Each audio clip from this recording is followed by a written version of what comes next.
Convido você a abrir comigo sua Bíblia no Salmo de número 32. A gente começou na semana passada dando uma olhadinha nesse texto, e eu queria prosseguir nessa manhã, e oro ao nosso Deus para que nos ajude nesse desafio de compreendermos, entendermos e praticarmos a palavra de Deus.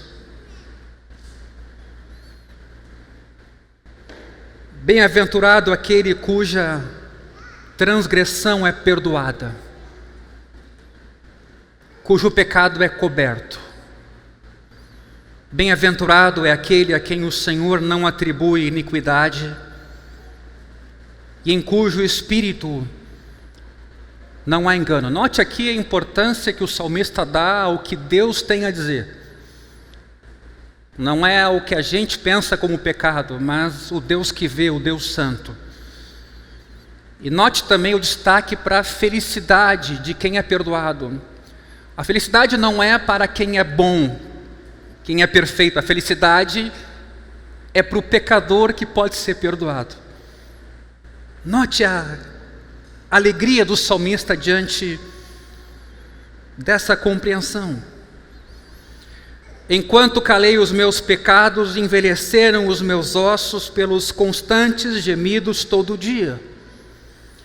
Não só a prática do pecado traz consequências dolorosas na vida, mas não confessá-los. E aí vem a compreensão, e eu quero trabalhar isso nessa manhã. O que é confessar um pecado? Porque é o que aqui Davi está dizendo. Porque a tua mão pesava dia e noite sobre mim. A gente costuma achar que as consequências do pecado darão ao diabo o poder para nos atormentar. Bom, isso até acontece de forma subalterna, mas o pecado acaba ou afastando a bênção de Deus sobre nós, ou Deus mesmo interage com a gente para nos corrigir. Isso às vezes é doloroso. Às vezes a gente dá um papel demasiado para o diabo nas nossas lutas e desafios, e ele só vai agir na medida em que Deus permite. Aliás, aquela palavra de Jesus sobre o valente, que na casa até ser amarrado não pode ser saqueado, tem este sentido de que é importante que Jesus tenha vindo a esse mundo para destronar o diabo e possibilitar então que a gente possa lutar em Jesus, com Jesus, por meio de Jesus. A gente às vezes aplica literalmente aquele texto, amarrar o diabo. Não, o objetivo ali do texto é exatamente dizer que quando Jesus veio, ele desempoderou Satanás, para que então agora as pessoas possam ser livres, salvas. A gente às vezes interpreta literalmente. Não que a gente não possa orar e expulsar demônios, muito ao contrário. Mas o sentido ali é que Jesus, quando veio a esse mundo, é como se tivesse amarrado o diabo, sofrido o diabo uma derrota, para que nós pudéssemos, por meio de Jesus, ter vida.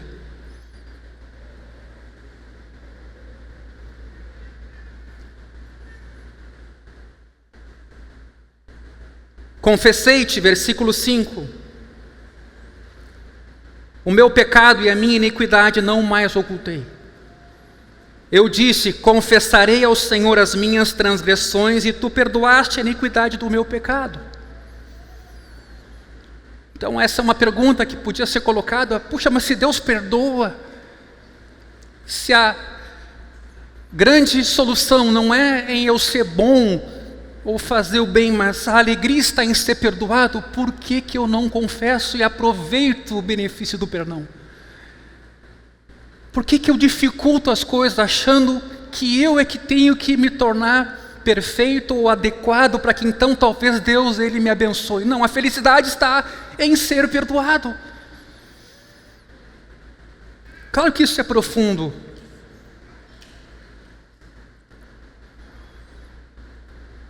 Sendo assim, todo que é piedoso te fará súplicas em tempo de poder te encontrar.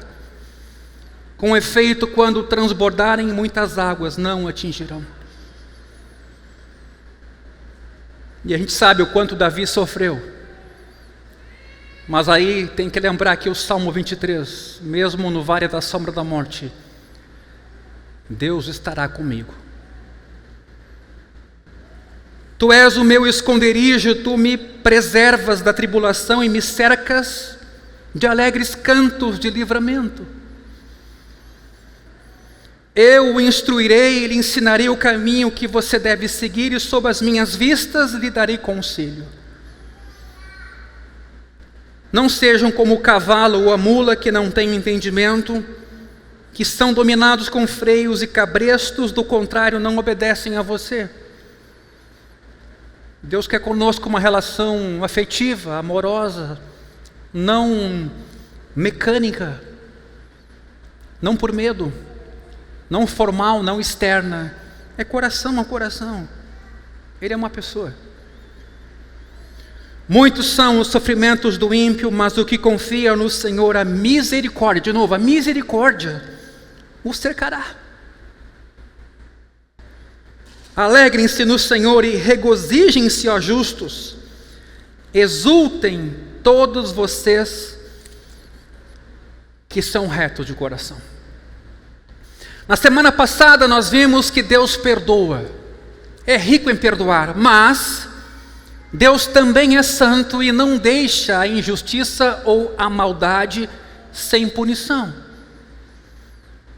Deus pode ser justo em relação ao pecado, mas Ele pode ser misericordioso e justificador em relação ao pecador. Perder de vista o preço do perdão, que ele foi custoso, resulta em uma confissão às vezes superficial, banal, leviana. A gente não tem a noção exata do custo desse sacrifício para nos perdoar. E acabamos, por causa disso, não tendo transformação em nossa vida.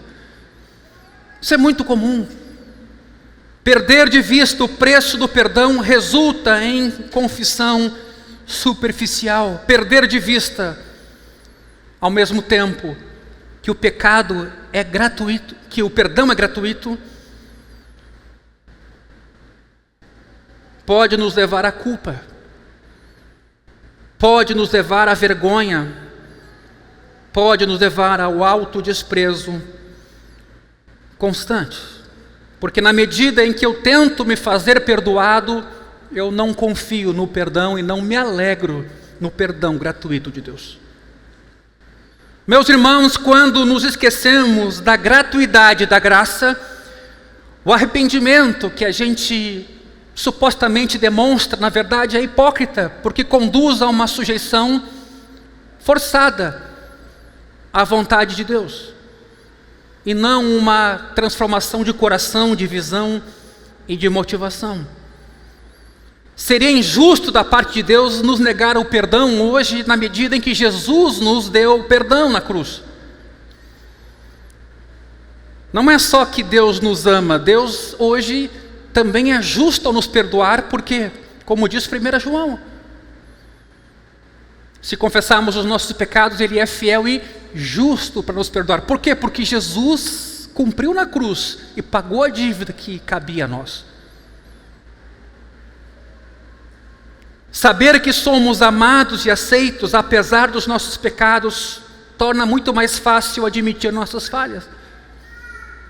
Por isso que a hipocrisia para nós deveria ser deixada de lado. Quando sabemos mais que somos perdoados, mais nos arrependemos.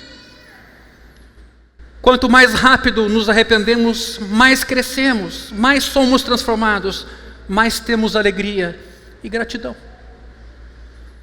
Contudo, também vimos na semana passada que é errado encarar o perdão de forma leviana e esquecer o seu preço.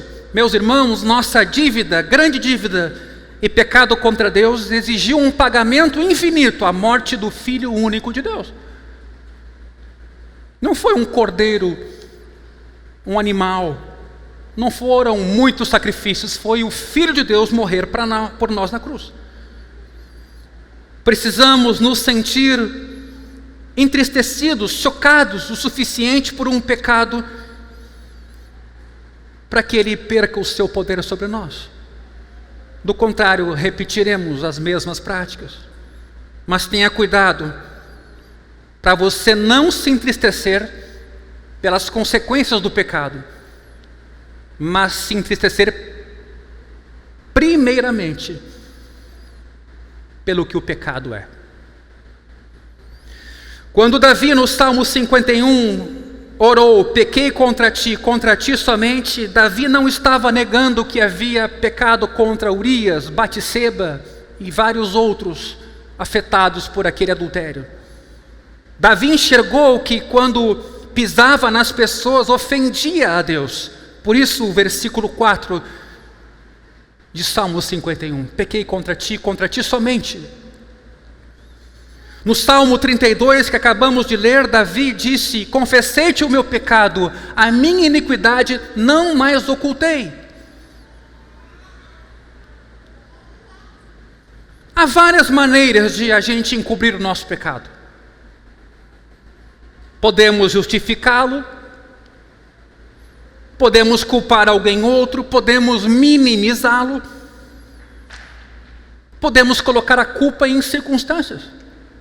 Escute, não se engane, isso é encobrir o seu pecado e não lidar com ele. E esquecer que ele é mau em si e vai te causar problemas. Mas não só porque vai te causar problemas, porque ele ofende a santidade do nosso Deus e atrasa aquilo para o que estamos sendo trabalhados. Sermos santos. Todavia, o arrependimento real do pecado acontece quando a gente reconhece o pecado como pecado e assume total responsabilidade por sua prática. Isso é fundamental, queridos, isso é fundamental. Eu conheço pessoas, e por que não dizer todos nós, de alguma forma vivemos esse dilema em áreas de nossa vida que a gente tentou culpabilizar alguém outro ou alguma situação. Às vezes até o pastor, a igreja. Então, o arrependimento verdadeiro não só acontece quando primeiro reconhecemos o pecado como pecado, mas quando também a autopiedade termina. Aquele sentimento de pena que a gente tem de nós mesmos. E a gente começa a se afastar então do pecado. Portanto, Davi não só reconhece seus atos pecaminosos, mas também descobre as atitudes do seu coração que levam a esses pecados para enfrentar essas atitudes. Como? Contemplando a glória de Deus, como lemos agora em Isaías capítulo 6. Vendo essa santidade, sendo transformados por ela. Vendo o amor de Deus, que vai lá com uma tenaz e purifica o nosso pecado. Não só a santidade de Deus, o amor de Deus. Até que, queridos, os motivos para nossa obstinação e egoísmo comecem a enfraquecer e a ruir, e a gente se constrange. O amor de Cristo nos constrange. Sabe aquele momento de tomada de consciência que a gente tem? Isso é comum também em filmes não cristãos, em histórias em que, num dado momento, a pessoa se dá conta que foi amarga, que foi fria, que viveu para si. Nossos filhos nos mostram isso seguidamente, o casamento nos mostra isso seguidamente, de que a gente não é bom como pensava. Mas aí chegamos no nosso dia de hoje. Alguém pode perguntar, mas esse jeito de rejeitar o pecado não é como chafurdar na culpa? Examinar por que a gente peca, olhar nossos desejos íntimos e motivos, não é reviver a culpa, se sentir culpado? Não deveríamos nos ver como filhos, gratuitamente justificados e amados na família de Deus? Sim, meu querido irmão, mas ser filho de Deus não é apenas descansar seguro em seu amor, mas é também agradar ao nosso Pai, nos assemelharmos a Ele, conforme Romanos 8 nos diz. Isso significa que quando pecarmos, aproveitaremos cada oportunidade para sim buscar o perdão de Deus por tê-lo desagradado, mas também assumiremos as dores de procurar ter um coração que não o desagrade naquela área. Ou seja, confessar o pecado não é só reconhecer o pecado, mas é, como John Stott diz, rejeitar o pecado. A questão é como faremos isso. John Owen, no século XVII, considerado o príncipe dos teólogos puritanos, foi vice-chanceler da Universidade de Oxford, conselheiro e capelão do governo de Oliver Cromwell. Escreveu um pequeno clássico sobre esse assunto que recebeu o título A Mortificação do Pecado. Mortificação é uma palavra antiga que significa matar alguma coisa. Significa fragilizar o pecado no plano motivacional ao meditar na santidade e amor de Deus. Ao meditar nas doutrinas bíblicas, então, enxergar aí sim o nosso pecado à luz desse Deus santo e amoroso. O processo faz o pecado parecer, sim, menos atraente para nós, comparado à beleza da santidade de Deus. Sob essa luz, passamos a ver a insensatez, a burrice, a obstinação do pecado. Você já viu aquela pessoa envolvida com drogas que não consegue sair? Esse dia eu vi o depoimento de uma senhora, formação acadêmica, concursada, trabalhando, feliz da vida, se envolveu com crack. E dava ali o seu testemunho, o seu depoimento. Você via fisicamente os resultados do crack. Ela não conseguia parar. O pecado não é bonito. E Deus tem paciência, amor e santidade para nos ajudar a caminhar noutra direção. Mas isso só pode acontecer, escreve John Owen, se nosso próprio propósito for mais do que enxergar o perigo do pecado e a gente estiver disposto a perceber a gravidade dele. São coisas diferentes. O perigo tem a ver com as consequências do pecado, mas se a gente estiver disposto a lidar com a gravidade do pecado, de como ele desonra e entristece aquele a quem tudo devemos, nós vamos ter outra caminhada como cristãos. Se pensarmos somente no perigo do pecado e então confessarmos nosso pecado, a gente vai descobrir que esse arrependimento é voltado para nós mesmos, porque a gente só não quer as consequências do que a gente está fazendo errado. Aliás, é isso que a gente diz às vezes. Não peca mais, por quê? Porque isso vai te acarretar essa consequência e aquela outra. Imagina dizer para alguém, não te envolve sem usar preservativo, porque tu pode engravidar alguém, ou tu podes contrair algum tipo de doença. Tem uma coisa que é anterior a essa. Deus nos fez a sua imagem e semelhança. Você não deve defraudar pessoas, você deve constituir, quando necessário, quando for a vontade de Deus, um casamento, para não usar alguém. Então tem várias coisas anteriores, onde o sexo então tem toda uma proteção do que pensar nas consequências, e por isso não praticar o mal. E às vezes a gente é assim, meio pragmático, e confunde arrependimento com medo das consequências do pecado. Então, o John Owen lida muito com isso. E ele até vai explicar num dos seus textos que é mais ou menos assim. A gente começa a sofrer na vida, o que a gente então quer fazer? supostamente se arrepender, mas o que a gente faz nesse momento? Apenas evita aquelas atitudes durante um tempo para não ter as consequências, mas depois que o tumulto passa daquelas consequências, da dor do pecado, a pessoa volta a praticar de novo os mesmos erros, porque ela não lidou com as motivações, ela não olhou o pecado junto a Deus, pequei contra ti. Foi pior, ela olhou o pecado em direção a si própria. Isso me causou esse problema, me deu dívida, causou problema entre os irmãos, e essa é uma maneira extremamente egoísta de olhar o pecado. E isso não é arrependimento. Isso é fundamental, gente. Isso se aplica para qualquer pecado. Por que eu me entristeço por um pecado praticado? Por que eu considero pecado? É a partir dos problemas que me trouxe? Quero ter uma vida mais produtiva, uma vida melhor? O pecado é um problema para o projeto de pessoa que eu quero ser?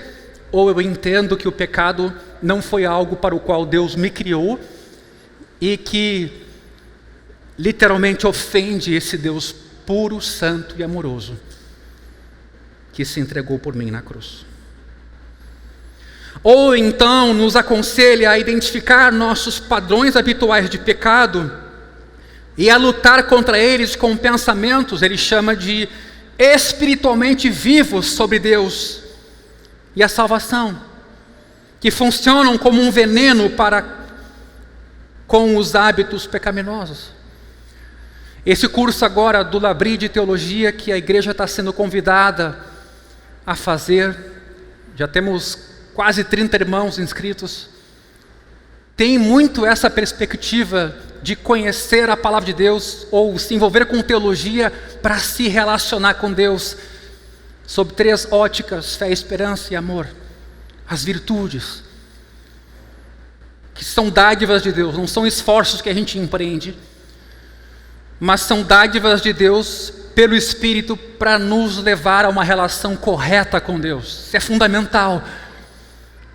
Nós compreendemos a teologia como um lugar em que a gente enxerga Deus e o louva por aquilo que Ele é, e não porque a gente teme consequências, e não porque aquilo pode me causar um prejuízo. Também é verdade que os prejuízos são causados quando a gente vive uma vida de pecado.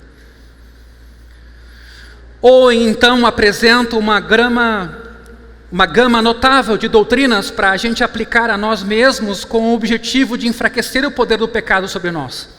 Ele nos exorta a pensarmos na nossa atual intimidade com o Pai e com o Espírito. Ele nos exorta a pensarmos na justiça da lei de Deus, no preço do sacrifício de Cristo, na glória e na majestade de Deus, na paciência do Senhor para conosco.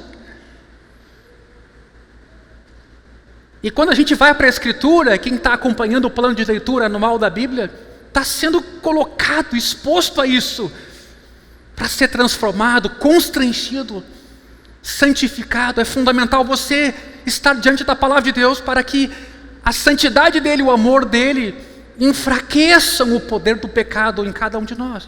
Queridos, isso é fundamental para você ter uma espiritualidade sadia.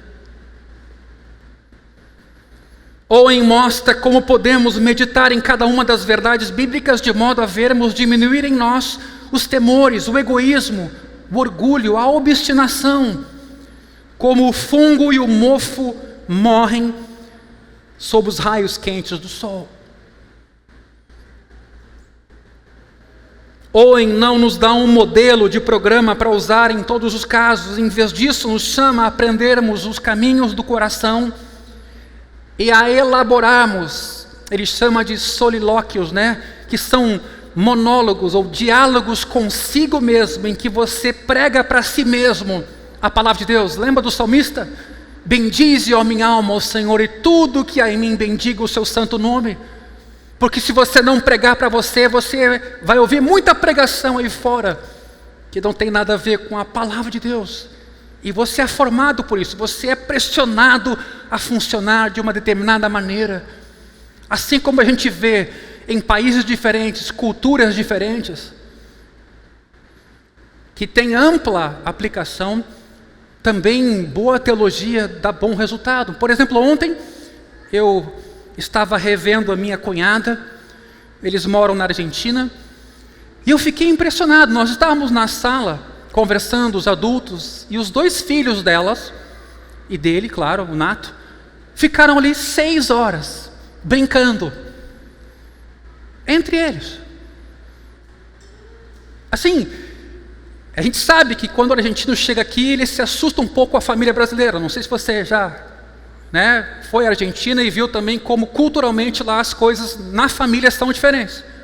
Mas eu fiquei impressionado. Eu tive que dizer para Mariana, e o Nato, que negócio diferente. Eles tinham seus brinquedos, não era tela, não era computador, não era nada disso. Escrevendo, brincando, pintando, construindo. Quase 6 horas ininterruptas, a ponto de quase não serem notadas. São coisas que a gente tem que pensar em nossa caminhada. Então, o Owen promove, sugere que a gente pregue para si próprio. Owen nos dá alguns discursos impressionantes que ele extrai da vida de oração dele, mostrando de forma vívida como a mortificação acontece no coração. As frases de Owen nunca dizem assim: preciso parar com isso ou serei punido diante de um pecado. Isso só alimenta o egocentrismo do pecado. Antes, as frases são assim: como posso tratar a Jesus dessa forma? Aquele que morreu por mim para que eu não vivesse mais do mesmo jeito e fosse liberto daquilo que tanto me trouxe mal. É assim que trato aquele que me trouxe a esse estado de ser amado incondicionalmente? É assim que o trato depois de tudo que ele fez por mim? De novo, tenha em mente a oração de Davi: contra ti pequei, Senhor, contra ti somente. Fracassarei em perdoar quando ele morreu para me perdoar? Não perdoarei os outros quando ele morreu sendo justo para salvar o injusto? Ficarei ansioso por perder dinheiro quando se entregou ele para ser minha segurança e riqueza, e sendo rico se fez pobre? Alimentarei o meu orgulho quando ele se esvaziou da sua própria glória para me salvar? Você está notando?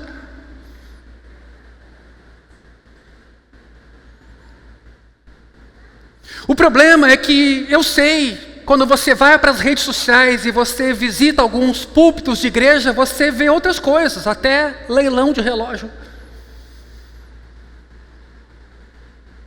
É uma loucura. Que Deus nos ajude.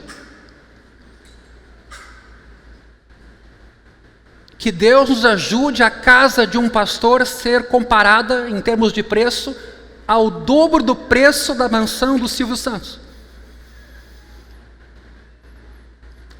Que Deus nos ajude. Que Deus nos ajude. Não me sai da cabeça aquele relato daquele esposo cuja esposa o traiu com um pastor, e o esposo não cristão disseram para eu buscar ajuda na igreja, mas quando eu fui buscar ajuda na igreja, foi lá que o pastor fez isso com a minha esposa. Que Deus nos ajude. Que Deus nos ajude. Ou seja, embora Owen aqui mostre ser possível enfraquecer o pecado meditando nas Escrituras em quem Deus é, ele privilegia as verdades do Evangelho. Diz que os esforços para deter o pecado provenientes das condenações da lei só conseguem deter por algum tempo determinados pecados. Quer dizer, quando eu olho a lei apenas e digo ou concluo que a lei me ordena ou me proíbe tal coisa, e eu vejo aquilo apenas como um comando, até durante um certo tempo eu consigo me acomodar.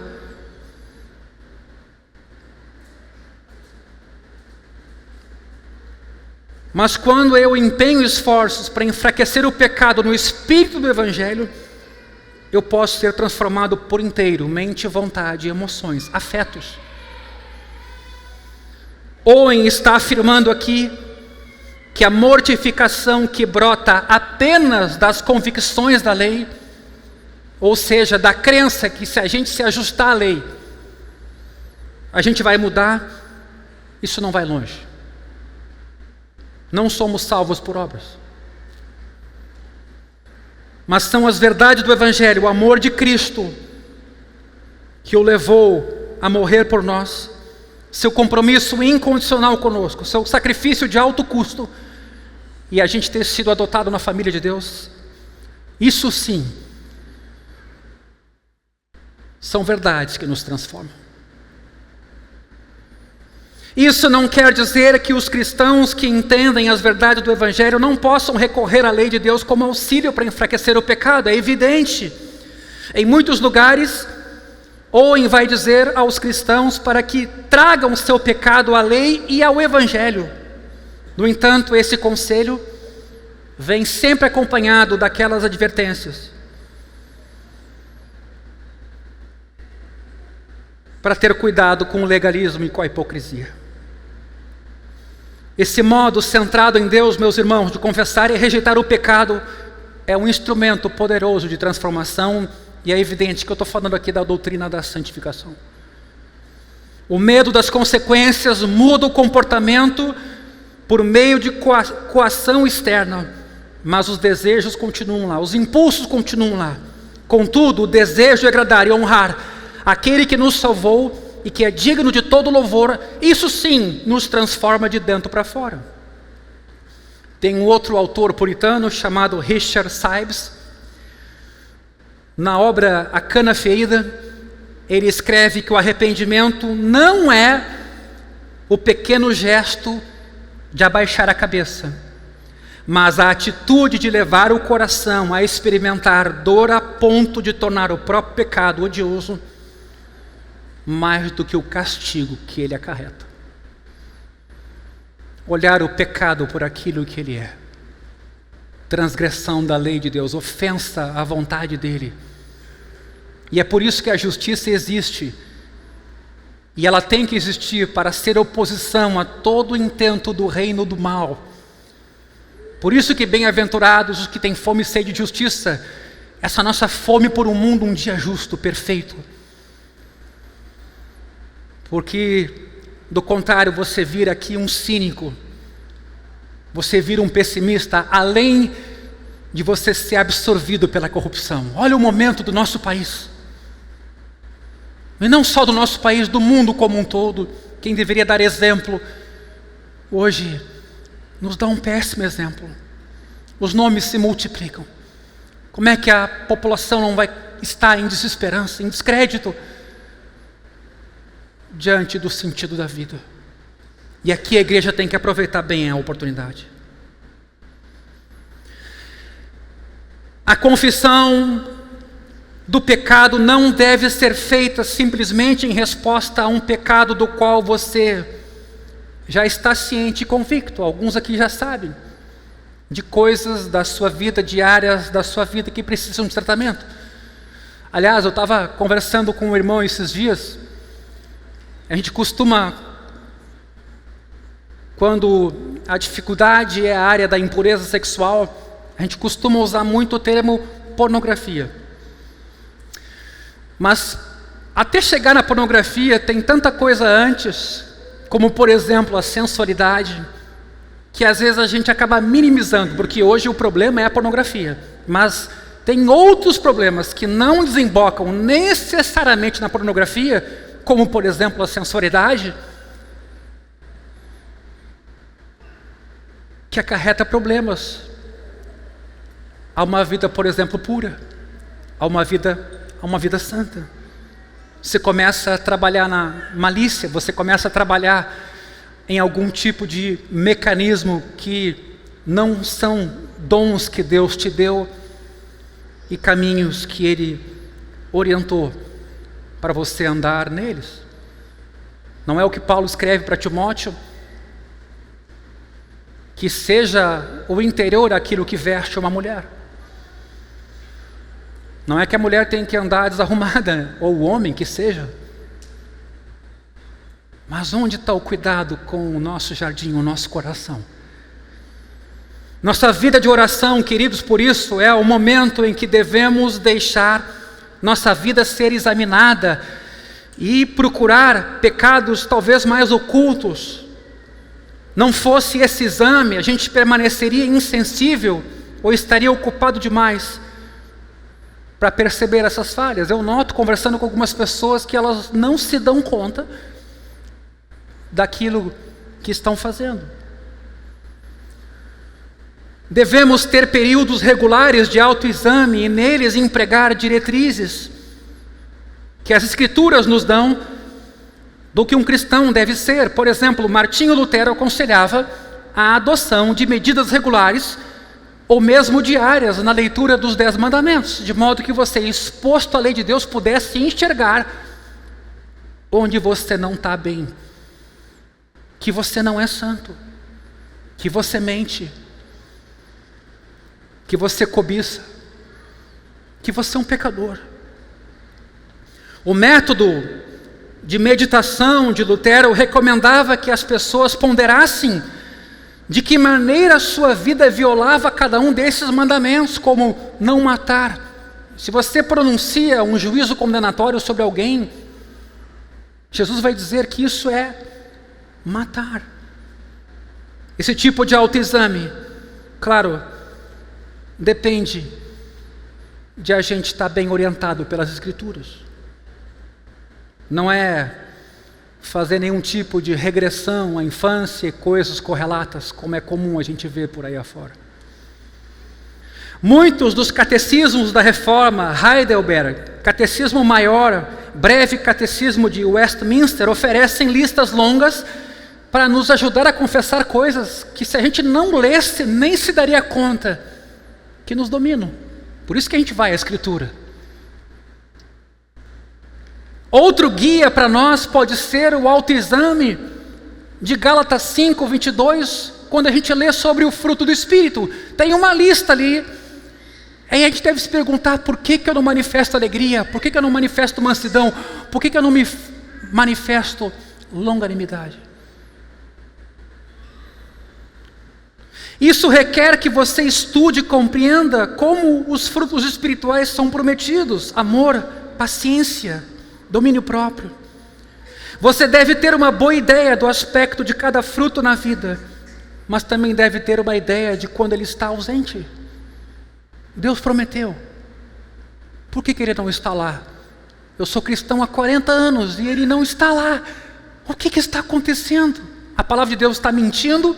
Ou será que eu compreendi mal o perdão de Deus e banalizei a graça, de modo que eu só lido com o pecado quando traz consequências, mas não quando ofende a Deus por aquilo que é? Gente, isso é fundamental. Uma vez que você tem essa compreensão, você pode aplicar então esse método de meditação de Lutero e fazer esse autoexame. Na ceia, por exemplo, tem aquele momento: examine cada um a si mesmo. E é assim como do pão e beba do cálice. Vários momentos nas Escrituras vamos chamar a esse autoexame. Para aí. Você chama a esposa, chama um filho: para aí. Estamos correndo demais. Isso aqui está muito automatizado. A gente está deixando passar coisas importantes. As crianças estão crescendo. A gente precisa fazer esse autoexame. E eu vou aqui agora relatar a vocês o que George Whitefield, no século XVIII, evangelista britânico, escreveu certa vez. Deus, olha que bonita essa frase: dá-me uma humildade profunda, um zelo bem direcionado, um amor ardente e um olhar determinado. E deixe então que os homens ou demônios deem o pior de si. Ele estava dizendo o seguinte: Senhor, se essas virtudes operarem em mim, pode soltar aí a criatura mais feroz, porque eu vou ter humildade, vou ter zelo, vou ter amor e vou ter perseverança. Essas 4 características, fruto do Espírito, compõem, quem sabe, um bom resumo da vida cristã. Veja como poderíamos transformá-las num autoexame de cada um de nós. Primeiro, humildade profunda. Pense comigo agora. Tenho menosprezado alguém? Você menospreza alguém? Você ofende-se demais com as críticas? Você recebe críticas? Você se sente esnobado ou ignorado?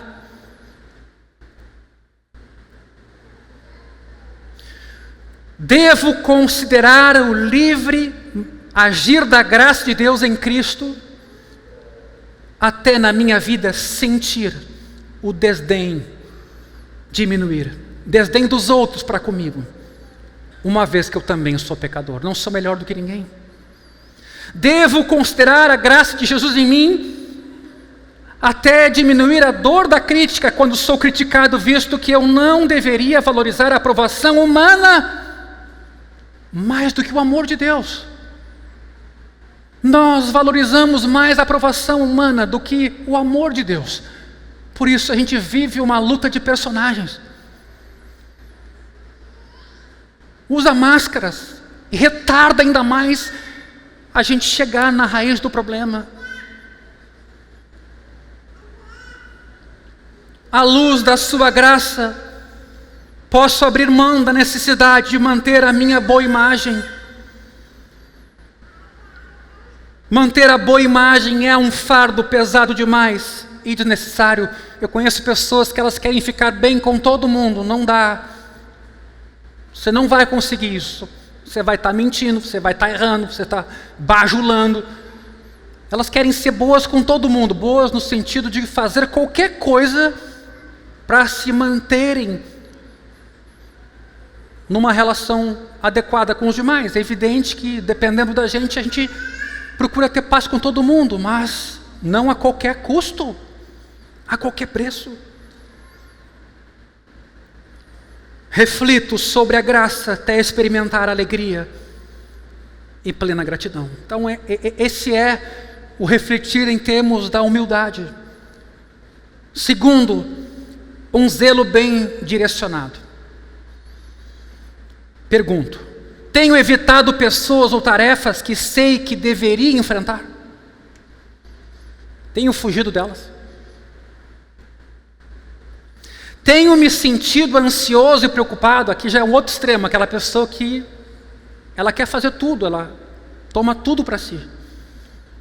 3, tenho deixado de agir com prudência? Ou tenho sido precipitado e impulsivo? Porque a graça de Jesus em mim vai agir até que não haja fuga covarde das minhas dificuldades, uma vez que Jesus enfrentou o mal por mim. Você está percebendo que está tudo amparado em Jesus e nas suas virtudes? Devo considerar a graça de Jesus até que não haja em mim comportamento ansioso ou precipitado, uma vez que a morte de Cristo prova que Deus se importa comigo e cuida de mim e cuidará de mim. É preciso orgulho para ser ansioso. Eu já disse isso aqui. Mas hoje a gente colocou a palavra ansiedade no catálogo das doenças. Aí você vai para um psiquiatra, vai para um psicólogo, toma medicação e não lida com o problema em si. É evidente que há casos mais graves, pessoas com certa predisposição.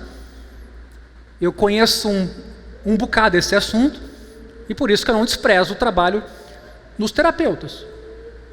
E até às vezes a necessidade da medicação, mas às vezes o que a gente quer fazer é outra coisa. A gente não quer fazer mudanças e a gente parte para aquilo que é mais rápido, menos doloroso.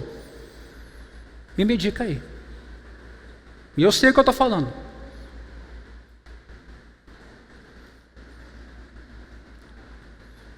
Um zelo bem direcionado, quer dizer, a graça de Deus trabalhar em mim de modo que eu não fuja de forma covarde das dificuldades, porque Jesus enfrentou todo o mal por mim.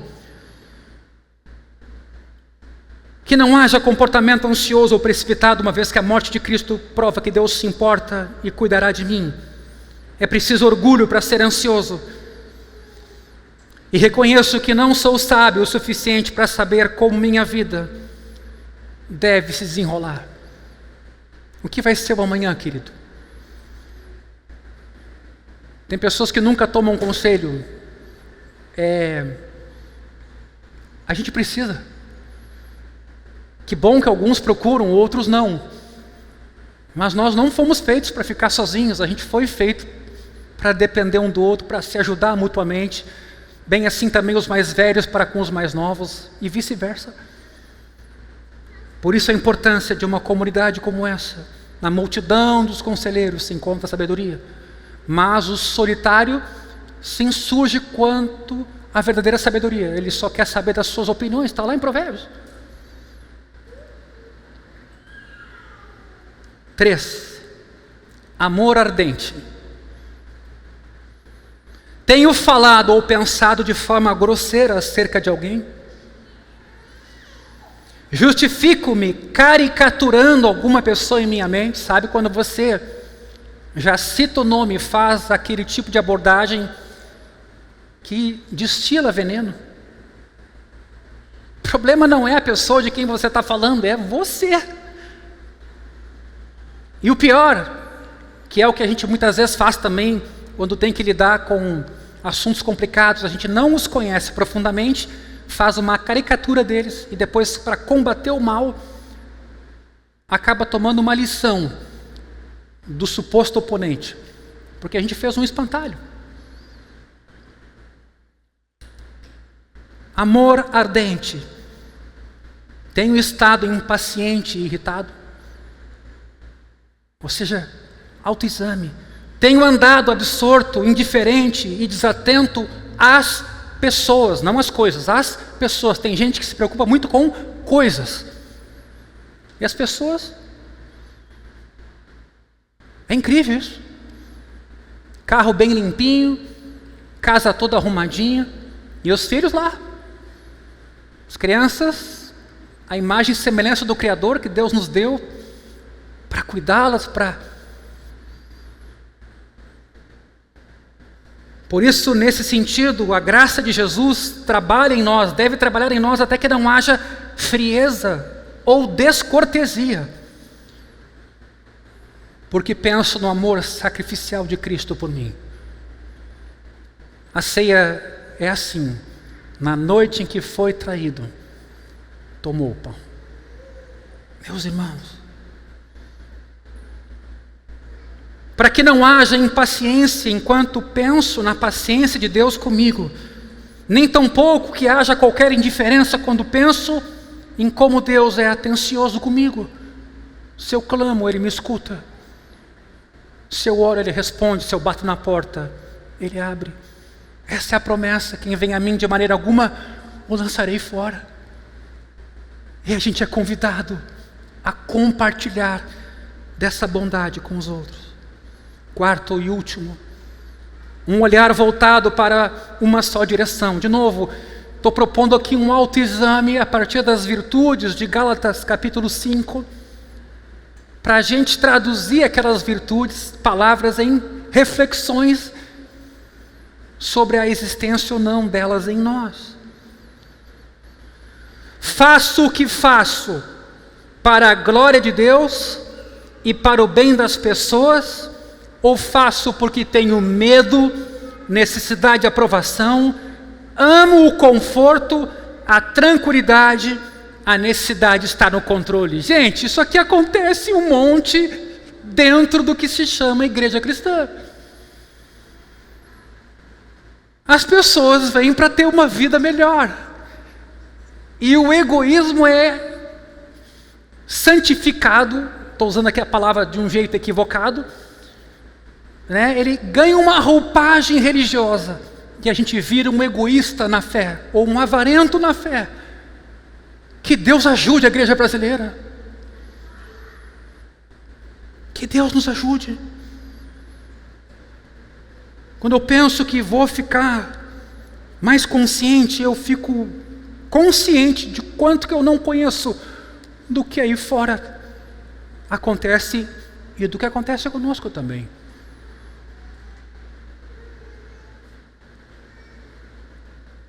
Então, o que você faz? Pense. Você faz para a glória de Deus? Você faz para o bem dos outros? Você faz porque tem medo? Para ninguém saber? Para ninguém descobrir? Ou porque você quer ser aprovado? Ou porque você quer conforto? Ou porque você quer tranquilidade? Ou você quer estar no controle? Ou você quer ser aclamado? Lembra lá de Lucas 12?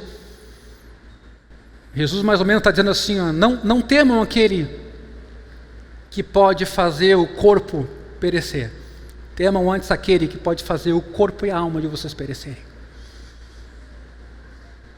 Tenho olhado para alguém com inveja? Estou cedendo nem que seja aos primeiros impulsos de lascívia ou glutonaria? Gasto meu tempo com coisas urgentes em vez de coisas importantes? Pois bem, a graça de Jesus também vem agir nessa área da nossa caminhada. E eu quero aqui, para finalizar, sugerir 4 orações. Quando você for orar, quando você estiver lendo a Escritura, quando você estiver acompanhando esse nosso plano de leitura bíblica. Porque a oração tem um lugar muito importante na manifestação da graça de Deus. E eu vou sugerir essas 4 orações em cima dessas virtudes. De Gálatas 5. Primeira oração. Ó Senhor, caí no pecado do orgulho, mas na cruz Tu me converteste em alguém sem reputação nenhuma e abriste mão de todo o Teu poder e glória por mim. Quanto mais Te agradeço e me regozijo por teres feito isso, menos preciso me preocupar com a minha própria honra e reputação, com o fato de as pessoas me aprovarem ou não. É uma breve oração. É claro que você tem que enxergar isso para poder orar. E onde é que você vai enxergar isso? Submetido à Escritura. Você vai ter a reação de Pedro: Senhor, retira-te de mim, porque sou pecador. Porque aqui que está. Até então Pedro estava de boa, mas Jesus faz aquele milagre incrível e Pedro então se olha a partir daquele milagre e tem vergonha. E se ajoelha. E se dá conta que ele é pequeno, que ele é falho, que tem ali diante dele um grande Deus, e ele então não se sente digno. Aqui começa o quebrantamento em nossa vida. Segunda oração.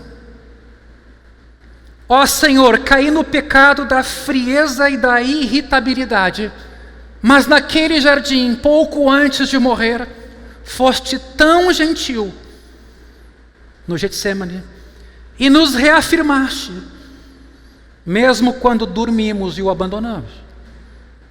Comece a pensar na relação de Jesus com os seus discípulos e como Ele nos amou até o fim. Todos o abandonaram. Na cruz te entregaste por pessoas que te abandonaram ou escarneceram de ti. Quanto mais agradeço e me regozijo pelo fato de teres feito isso por mim, mais isso abranda minha dureza e torna-me capaz de ser paciente com as pessoas e suas falhas ao meu redor. Nós dificilmente usamos o mesmo rigor com os outros. Sempre dos outros a gente exige mais.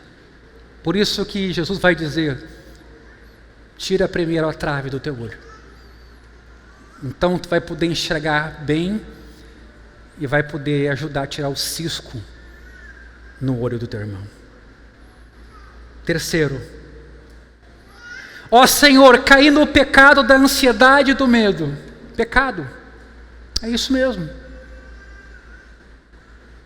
Mas tu enfrentaste os perigos mais assombrosos por mim. Tu foste rasgado em pedaços, com muita coragem por mim, a fim de que eu pudesse ser completamente amado e salvo por ti de toda a morte, por toda a eternidade. foste corajoso ao enfrentar toda a maldade humana. E é por isso que eu sei que estás comigo agora. Por isso, posso me manter firme. Concluo fazendo uma citação do Keller, que faz a citação dos discursos de Lady Macbeth. Não sei se alguém já viu esse filme, Macbeth. Ele cita esses discursos para dizer que talvez não haja retrato mais cativante da agonia da culpa do que nas falas dessa mulher. Ela ajuda o marido nos assassinatos de Duncan e Banquo, e por causa disso a mente dela se esmaga debaixo de vergonha e de culpa por aquilo que fizeram, porque ela ajudou. Ela vê manchas de sangue nas suas mãos. Fora manchas malditas, ela diz. Quem haveria de pensar que o velho tivesse tanto sangue dentro de si? O que ela ajudara a matar. Ela sente o cheiro do sangue, vê a mancha na mão, e por mais que se esforce, não é capaz de remover aquela mancha. Esse é um retrato da raça humana. Sabemos que estamos manchados, podemos senti-lo, mas esmurrar-nos e fazer boas obras não conseguirá nos limpar e nem erradicar o problema. A mancha não se apaga assim. Ela se apaga pelo sangue do Cordeiro, que foi vertido naquela cruz para nos purificar de todo o pecado e nos fazer justos. Baixa a tua cabeça nesta manhã.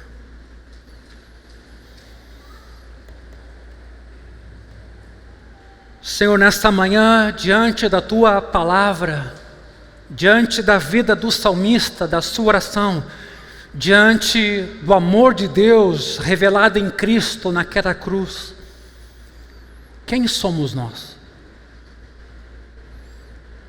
Diante de um Senhor que tudo vê, que tudo sabe, e mesmo assim nos ama, e mesmo assim promete ser fiel, porque não pode negar a si mesmo, nos ajuda a não termos nossa consciência cauterizada, nos ajuda a não voltarmos a praticar ou a viver nos mesmos erros e pecados que por vezes alimentamos quando voltamos a praticá-los. Transforma a nossa vida, desde a glutonaria, bebida em excesso, sensualidade, violência, ira, egoísmo, soberba. São tantas as manifestações daquilo que começa lá dentro do nosso coração e que clama por redenção e misericórdia. Aliás, é por isso que nós estamos aqui, para ter a bem-aventurança de ser perdoado, redimido, justificado. Nos ajuda, Espírito Santo. Tu és aquele que derrama essas virtudes e que faz a gente viver de uma maneira que vale a pena,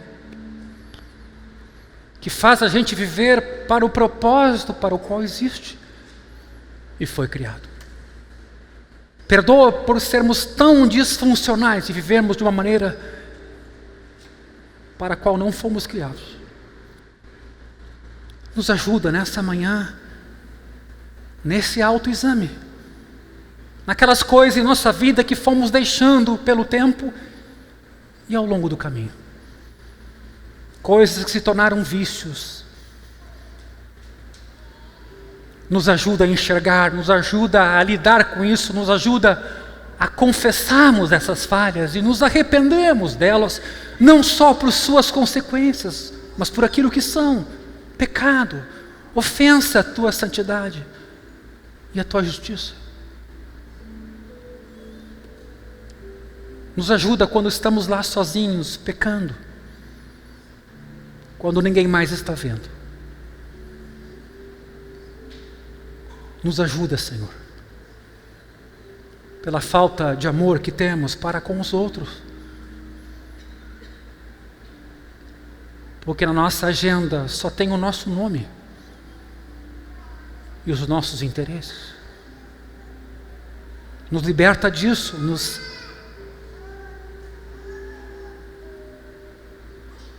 liberta disso. Nessa manhã, Espírito de Deus, eu peço que essa palavra acompanhe os nossos irmãos nessa semana. Eu peço que essa palavra acompanhe cada uma de nossas vidas na medida em que a gente une nossas vozes ao salmista. E também confessa a nossa ansiedade, o nosso medo, também confessa a nossa insegurança, também confessa nossos desejos maus. Para que o Senhor perdoe, para que o Senhor purifique.